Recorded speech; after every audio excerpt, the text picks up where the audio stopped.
Jadi kalau ditanya apakah sampai di surga, sampai selama-lamanya Maria perawan, ya tentu tidak. Bisa bayangkan kan, Ya. Yusuf setelah Maria melahirkan Tuhan Yesus, gitu kan. Yusuf itu tetap suaminya Maria kan, gitu. Dan punya adik-adik lagi. Iya. Ya, Yusuf, Maria kan ya iya, itu tetap istrinya Yusuf. dan mereka sama-sama manusia normal ya. Dan udah berumah tangga kan, Iya. gitu. Udah berumah tangga, di dalam semua rumah tangga ya akan terjadi persetubuhan.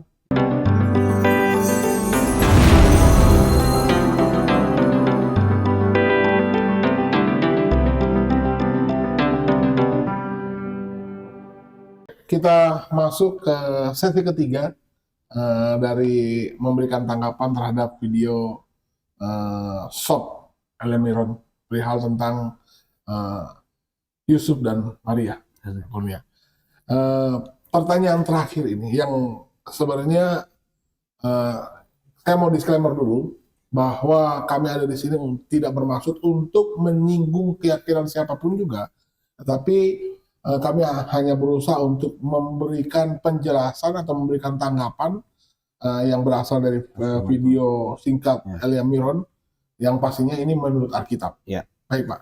Dalam video tersebut Elia Miron akhirnya sebenarnya bukan di tengah video, malah di awal, dan dia sering berkali-kali sebut bahwa sebenarnya Maria itu, bahkan sampai di akhir video, Maria itu waktu dia mengandung Yesus sebagai perawan, bukan hanya sampai di situ, bahkan setelah melahirkan Yesus, dia pun masih perawan. Dikatakan perawan selamanya. Bahkan sampai selama-lamanya. Bagaimana Alkitab bisa memberikan keterangan tentang penjelasan video dari Elia Miron ini, Pak?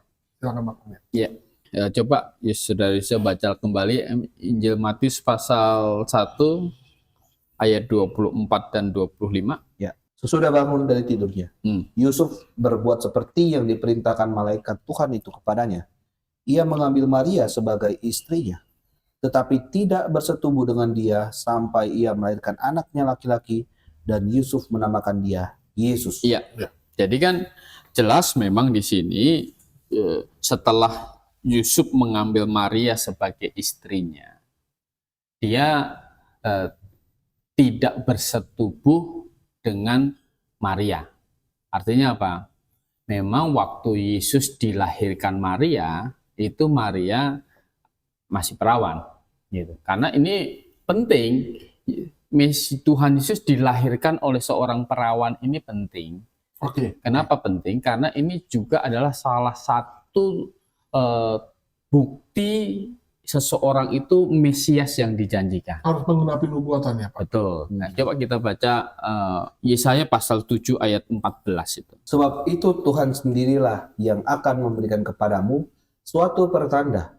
Sesungguhnya seorang perempuan muda mengandung dan akan melahirkan seorang anak laki-laki, dan ia akan menamakan dia Immanuel. Ya, ini seorang perempuan muda. Ya.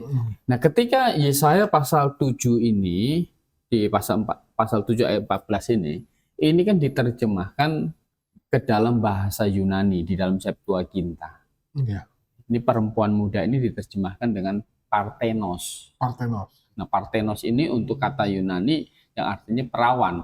Jadi bukan hanya umurnya muda, tetapi juga perawan. Nah, jadi Maria ini mengandung Tuhan Yesus itu sampai melahirkan. Itu perawan, itu memang sangat penting sekali. Karena kalau Yesus itu bukan dilahirkan oleh seorang perawan, bukan seorang perawan, maka dia itu bukan Mesias. Nggak menggenapi Yesaya 7 ayat 14 ini. Betul. Gitu. Siapapun yang dilahirkan bukan oleh seorang perawan, dia tidak bisa mengklaim dirinya Mesias, gitu.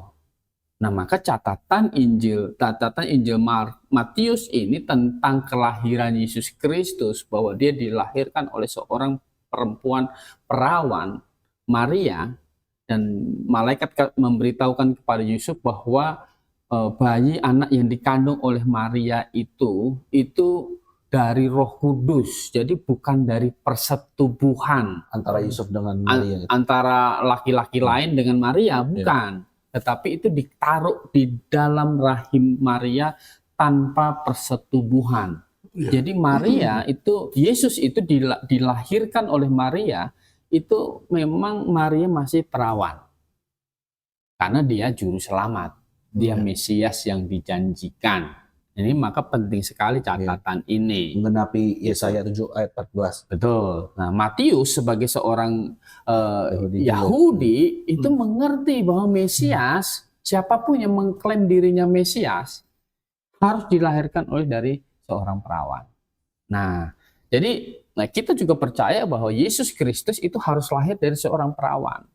Tetapi kalau misalnya Maria itu perawan selamanya, ini tidak masuk akal. Kenapa? Kan Yusuf ini mengambil Maria sebagai istri. Oke. Gitu. Ketika Maria mengambil Yusuf mengambil Maria sebagai istri, ya kan? Sebelum waktu Yusuf bertunangan, ya kan? Waktu Yusuf bertunangan dengan Maria, dia setiap orang yang berumah tangga itu pasti akan menginginkan keturunan, ya kan? Tuh. Demikian juga Yusuf sebenarnya mengambil Maria sebagai istri. Ya. Setelah melahirkan Yesus, ada persetubuhan antara suami dan istri, itu bukan sebuah masalah. Hal yang wajar ya, Pak. Justru akan jadi masalah ketika, ya kan, Maria sudah melahirkan Tuhan Yesus. Maria sebagai istri dari Yusuf, sebagai suami istri tidak terjadi persetubuhan, tidak boleh begitu, itu kan jadi masalah. Ya, itu dipertanyakan justru, Pak, ya. Desain Allah dalam membentuk rumah tangga, orang membentuk rumah tangga itu adalah untuk mendapatkan keturunan, gitu. Apalagi Yusuf ini kan seorang Yahudi, ya kan. Jadi kalau punya anak kan nanti ada hak tanah pusaka yang ikut terus begitu. Nah, jadi tidak masalah setelah Maria melahirkan Tuhan Yesus kemudian bersetubuh dengan Tuhan Yesus, itu tidak menggagalkan dari kemesiasan dari Tuhan Yesus, gitu. Atau itu akan membuat Maria menjadi wanita tidak terhormat begitu? Tidak, gitu. Maria adalah wanita yang Tuhan pakai begitu hebat. Gitu. Tapi ingat bahwa Roma 3 ayat 23. Semua manusia telah berbuat apa? Dosa dan kehilangan kemuliaan. Satu-satunya manusia yang tidak termasuk di dalam Roma 3 ayat 23 itu cuma siapa? Yesus Kristus. Maria termasuk di dalam Roma 3 ayat 23 tidak? Iya. Iya. Termasuk, gitu kan? Dia termasuk di situ. Semua manusia telah berbuat dosa, ya termasuk Maria di situ. Yang tidak termasuk, satu-satunya yang tidak termasuk ya cuma Tuhan Yesus. Gitu. Maria datang lahir ke muka bumi ini, itu kan dikandung sama mamanya, ibunya Maria, ya kan? Dan ketika mamanya mengandung Maria, itu apakah dari Roh Kudus? Apakah Maria itu ditaruh di dalam rahim mamanya seperti Tuhan Yesus? Tidak. Tidak, gitu. Yang dikandung dari Roh Kudus dari semua manusia yang ada di muka bumi ini hanya Tuhan Yesus saja. Gitu. Sehingga satu-satunya manusia yang tidak berdosa itu hanya Tuhan Yesus. Gitu. Yang lain semua berdosa. Begitu. Maka Maria itu di dalam catatan Alkitab kita, coba kita baca Kisah Para Rasul itu. Kisah Para Rasul pasal 1 ayat 12 sampai 14 ini setelah peristiwa kenaikan Tuhan Yesus ke surga. Maka kembalilah rasul-rasul itu ke Yerusalem dari bukit yang disebut Bukit Zaitun, yang hanya seperjalanan Sabat jauhnya dari Yerusalem. Setelah mereka tiba di kota, naiklah mereka ke ruang atas, tempat mereka menumpang. Mereka itu ialah Petrus dan Yohanes, Yakobus dan Andreas, Filipus dan Thomas, Bartolomeus dan Matius, Yakobus bin Alfeus dan Simon orang Zelot, dan Yudas bin Yakobus. Nah, ini jadi ke-11 murid-murid Tuhan Yesus, ya kan? Jadi yang menyaksikan kenaikan Tuhan Yesus. Kemudian lanjutkan. Mereka semua bertekun dengan sehati dalam doa bersama-sama dengan beberapa perempuan serta Maria ibu Yesus dan dengan saudara-saudara Yesus. Ya, jadi di sini jelas kalau ditanya apakah Maria itu siapa yang disembah oleh Maria, ya jelas Maria itu menyembah Tuhan Yesus. Gitu. Mereka semua bertekun dengan sehati dalam apa? Doa. Dan ikut yang di dalam doa ini, ikut yang di dalam berdoa ini, yang bertekun bersehati berdoa ini disebutkan Maria ibu Yesus. Memang ada banyak Maria kan? Tapi ini dikasih keterangan Maria ibu Yesus. Begitu. Jadi ditambah lagi dan dengan apa? Saudara-saudara Yesus. Saudara-saudara Yesus. Ya. Nah, jadi yang disebutkan di Matius yang disebutkan 4 laki-laki dan dua paling nggak 2 perempuan itu ikut di sini, gitu. Dan ini terjadi setelah Yesus mati, dikubur dan bangkit, kemudian malah ini setelah naik ke surga. Gitu. Karena dari sejak Maria mengandung, gitu ya. Hatinya itu sebenarnya penuh pertanyaan. Ya. Bisa kita bayangkan ya, Pak ya. Hatinya penuh pertanyaan. Ya, dia mengunjungi Elizabeth kan. Ya. Bayi yang dikandung Elizabeth itu bergejolak. Ya. Wah, siapakah ini? Aku. Hingga ibu Tuhanku datang. Yang dikandung kan Tuhan ini. Allah yang menjadi manusia. Gitu. Kemudian orang waktu melahirkan, gitu kan, gembala-gembala datang. Gitu. Kemudian pindah dari kandang di rumah ada siapa orang Majus. Katanya apa? Kenapa bisa nyampe ke sini? Dipimpin bintang. Gitu.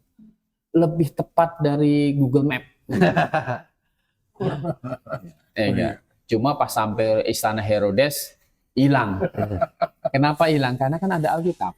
Iya. Begitu. Menuntun lebih tepat. Menuntun. Si ahli Taurat kan baca di mana lahirnya, di Bethlehem. Keluar dari istana Herodes, muncul lagi. Pas sampai di titik di rumah dari Maria itu. Lebih tepat dari Google Map pada waktu itu. Luar biasa. Siapa ini? Gitu kan. Oh. Kemudian waktu umur 12 tahun. Baru umur 12 tahun pergi ke Bait Allah, mengajar imam-imam di situ, bersoal jawab.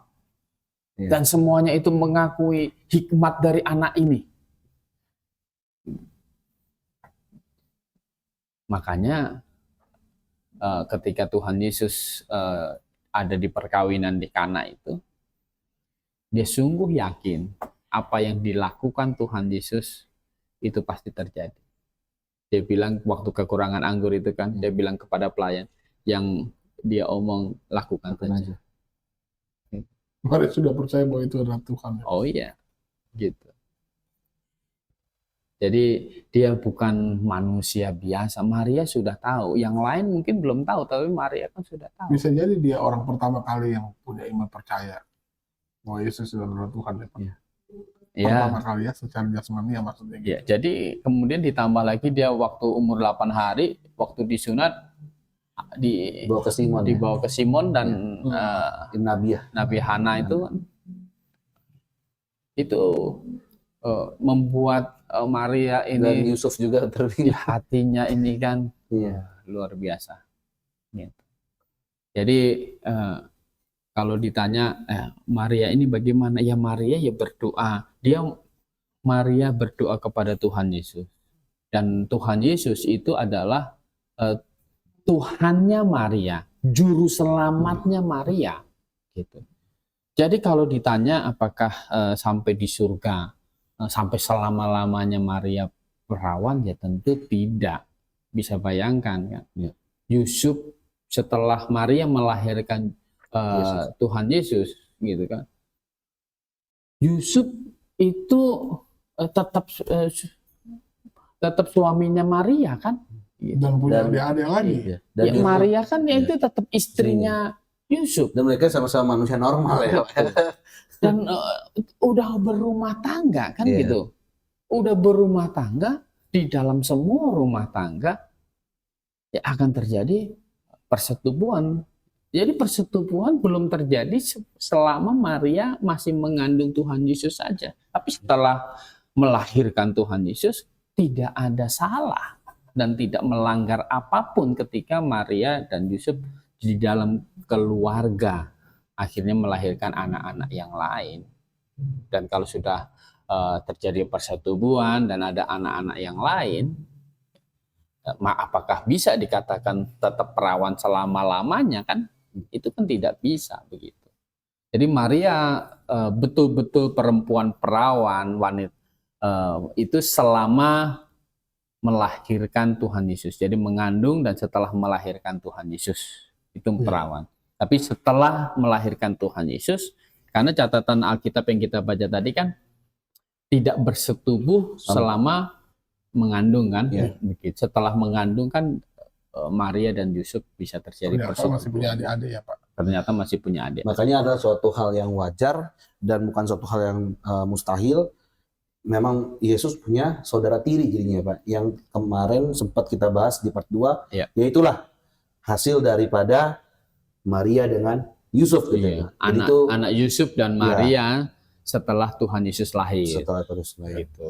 Lalu ini loh Pak, di video itu juga sebenarnya saya dengar juga ada Elia Myron itu sebut berulang-ulang kali Santo kepada Yusuf gitu loh. Santo Yosef.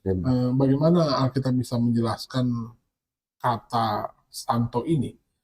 Itu disematkan kepada siapa sebenarnya? Oke, coba kita baca satu misalnya ayat di Korintus ya, 1 Korintus pasal 1 ayat 1. Dari Paulus yang oleh kehendak Allah dipanggil menjadi Rasul Kristus Yesus, dan dari Sostenes saudara kita kepada jemaat Allah di Korintus, yaitu mereka yang dikuduskan dalam Kristus Yesus dan yang dipanggil menjadi orang-orang kudus, dengan semua orang di segala tempat yang berseru kepada nama Tuhan kita Yesus Kristus, yaitu Tuhan mereka dan Tuhan kita. Iya, jadi Yusuf orang kudus karena dia percaya Tuhan Yesus kan? Iya. Gitu. Nah, dapat kekudusan. Nah, kita yang masih hidup ini kalau kita percaya Tuhan Yesus bisa disebut orang kudus nggak? Ya bisa, karena kita sudah dikuduskan, kan gitu. Nah, orang yang dikirimin surat oleh Rasul Paulus ini 1 Korintus ini masih hidup apa tidak ini? Sekarang sih sudah mati, tapi kalau waktu terima ini masih hidup. Pada saat itu masih hidup. Tetapi orang-orang kudus. Tapi ya, juga sudah disebut apa? Orang-orang kudus. Gitu. Jadi yang definisi Alkitab tentang orang kudus sebenarnya adalah orang yang sudah dikuduskan. Gitu. Dikuduskan pakai apa? Dikuduskan karena pengorbanan Tuhan Yesus di atas kayu salib. Jadi siapapun sebenarnya yang hidup gitu. Di sini kan yang berseru kepada nama Tuhan kita di segala tempat, ya kan? Jadi sampai kepada kita juga kalau kita sungguh-sungguh bertobat dan percaya kepada Tuhan Yesus, maka kita disebut orang kudus gitu. Jadi Pak Riko bisa dipanggil orang kudus. Santo. Jadi santo itu artinya orang kudus. Nah, santo itu Dan jabatan orang kudus itu bisa melekat kepada orang yang sudah diselamatkan. Iya, Percaya kepada betul. keselamatan yang ditawarkan Yesus Kristus. Iya, karena kan kita dikuduskan. Iya itu kan. Kalau Ibrani 10 ayat 10 itu coba dibaca. Dan karena kehendaknya inilah kita telah dikuduskan satu kali untuk selama-lamanya oleh persembahan tubuh Yesus. Ya, jadi kita sudah kudus belum? Sudah. Satu kali untuk Nah, selama-lamanya. kita sudah kudus. Jadi orang percaya bisa dipanggil dengan sebutan santo sebenarnya. Ya, orang kudus. Ya, artinya orang kudus gitu Artinya ya, Pak. orang kudus. Kalau disebut santo dalam artian orang kudus ya bisa. Berarti nggak cuma Santo Yosef gitu. Tapi kita pun juga. Jadi sebenarnya orang Kristen yang sudah bertobat dan percaya Tuhan Yesus begini loh. Kalau orang yang sudah bertobat percaya Tuhan Yesus, ya kan? Artinya hukuman atas dosa dia kan sudah selesai. Terjadi satu transaksi begini. Dosanya diselesaikan Tuhan Yesus di atas kayu salib. Iya. Maka kekudusan Tuhan Yesus yang melekat pada diri dia. Iya. Gitu. Nah, kekudusan yang diberikan oleh Tuhan Yesus Kristus ini permanen apa tidak? Kan permanen. Gitu. Sekali untuk selama-lamanya. Jadi selama orang tinggal di dalam Yesus Kristus, maka kekudusan itu tidak hilang. Karena itu kekudusan yang diberikan oleh Tuhan Yesus. Kalau kekudusannya tidak hilang, boleh nggak dipanggil orang kudus? Ya boleh. Saya orang kudus, Pak Riko orang kudus, Saudara Yesus orang kudus. Karena kita sudah mendapat jabatan orang kudus, ya panggilan orang kudus, maka malu kalau kita tidak hidup kudus. Ya. Ya. Betul. Itu yang paling penting. Itu yang terpenting sih, Pak. Malu kita kalau nggak hidup kudus. Begitu. Ya. Baik, Sudah mantap. saya pikir penjelasan Pak Kurnia sudah cukup jelas sekali tentang bagaimana kita harus menanggapi video dari Elian Miron. Dan memang saudara, rupa-rupa pengajaran, rupa-rupa iman yang diajarkan oleh banyak pengajar, tetapi kita orang berhikmat tentu saja harus memiliki satu alat ukur yang tidak bisa bergeser.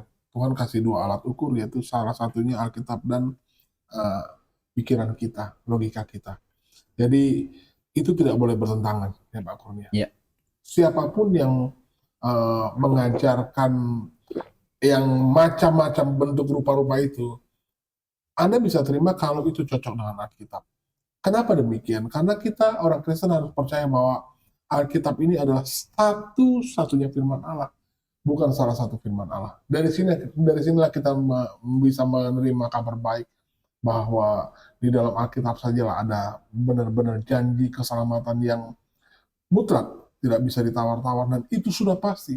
Dan janji itu dibawa oleh Yesus Kristus, yang Dia adalah Tuhan, menjadi manusia, mati di atas kayu salib, menanggung hukuman dosa seisi dunia. Terima kasih Pak Kurnia. Baik. Saya bersyukur bahwa lewat penjelasan yang dipaparkan oleh Pak Kurnia, lewat Alkitab ini memberikan tambahan pengetahuan, sehingga kita tidak lagi bisa dengan mudah diombang-ambingkan oleh rupa-rupa pengajaran. Oke, kalau Anda suka dengan video ini dan diberkati dengan video ini, Anda bisa share video ini ke teman-teman supaya orang lain juga bisa mendengarkan berita kabar baik ini.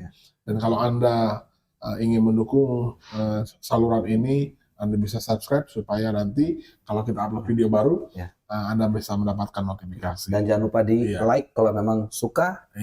Di like. Kalau ada pertanyaan boleh diketik. Silakan komentar. Baik, ujilah segala sesuatu dan tetaplah pegang yang baik. Selamat malam Pak Kurnia. Baik. Selamat malam Saudara Yosua. Terima kasih dan salam Maranatha.